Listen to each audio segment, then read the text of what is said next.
Welcome to Local Edition. I'm Tracy Young. October 4th, 1957, the USSR surprised the world by launching the first satellite, called Sputnik 1. This led to the creation of NASA and the U.S.'s race to space with the USSR. And joining us to talk about this important time in history is Dr. Wang with Cal Poly Pomona. Dr. Wang, take us back to the 1950s. What was the mood and sort of temperature like when people thought about space? Well, at first, of course, people thought about space in the military terms because that's when people were thinking about missiles. That's what gave this event its kind of scary kind of quality. Is people immediately thought of that Soviet Union might be able to launch a missile into space. And why was the world so surprised that the USSR was the first and not the U.S.? Well, the USSR at the time had a reputation not being, technologically at par with the U.S. There was a joke that we shouldn't worry about the Soviet Union bringing a suitcase bomb into the U.S. because they haven't perfected the suitcase. Right. And the U.S. was quite concerned at the time because we thought, well, obviously they can get surveillance about us, but there was also a concern about if they have the ability to launch this satellite, what else might they be able to do? Well, clearly they had the technology to launch a hydrogen bomb into space. But actually what happened was that the U.S. actually, at least the President Eisenhower was glad that the USSR launched the first satellite because what he wanted to do is to launch a satellite that will do the reconnaissance.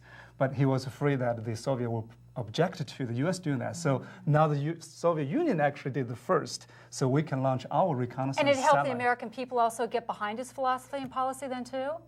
Well, he tried to talk about that, but he couldn't reveal some of the secret information. So the public thought, well, we were behind. But in fact, the U.S. actually technologically was actually ahead of the Soviet Union at the time. And then the U.S. responded quite quickly because I think it was by the end of January of the next year, so just about 4 months later, we launched. It was the Explorer 1. Yes, actually, the U.S. satellites actually had more scientific capabilities. So that's when we detect the Van Allen belts. That's very important scientifically. Right. But the Sputnik program that went on for a long time. Weren't there like 20 different Sputnik launches that they went up? The Soviet Union called their satellites Spuntik and had a whole series of it. But the U.S. fairly quickly actually not only caught up, but also surpassed the Soviet Union. But they had the advantage in the power of the rockets, so they can launch heavier load into space, like launching person Gagarin in space in 1961. That's what really energized the American space program in, President Kennedy launching during the President Kennedy's administration, Apollo project. So how in many ways, I mean, there was this race to, space between the U.S. and USSR. How are we benefiting today, a couple decades later? Well, 50 decades later, 5 decades later. Perhaps the most important thing that we benefit from the satellites is how it stabilized the nuclear arms race. Because without that information, you don't know what your enemy is doing. So you tend to think of the worst of your enemy.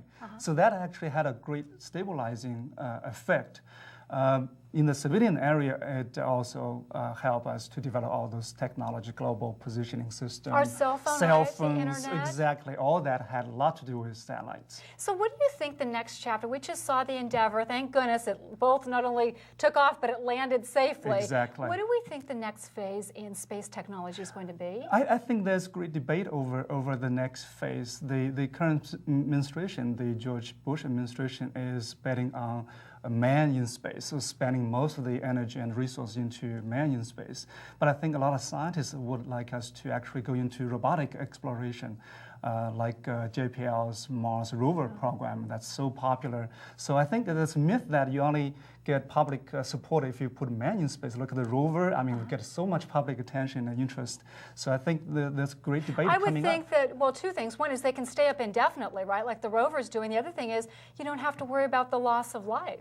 Oh, yeah. Not only that, but also it's so much cheaper. I mean, it's probably 10th or 100th the money that you need to spend for manning space program. Very interesting. So we're looking at an exciting chapter. Maybe the next 50 years will be even more exciting. Oh, yeah. The most exciting things we don't know what's going to come up. Right. So that's the most exciting future for space exploration, I think. Well, thanks for your time, sir. You're welcome. For Local Edition, I'm Tracy Young. Now back to CNN Headline News.